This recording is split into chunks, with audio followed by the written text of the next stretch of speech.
Istanbulda 9 ta orol borligini bilarmidingiz? Mehmonlarim o'sha orollarning eng mashhuri Buyukadaga olib bordim. Buning uchun biz Bo'stonchi sohilidan oddiygina Istanbul kart yordamida to'lov qilib kemaga o'tirdik. Kema 40-45 minutda orolga yetib boradi. Yoz issiq oylarida kemani tepasida o'tirishinglarni maslahat beraman. Manzarasi insonga huzur beradi.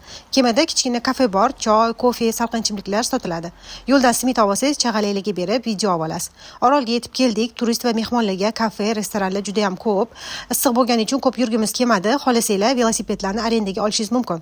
Men velik uchishni bilmayman, shunga mini avtobuslar bor ekan. Unga ham Istanbul kartidan to'lov qilib, orolni aylanib chiqsa bo'ladi.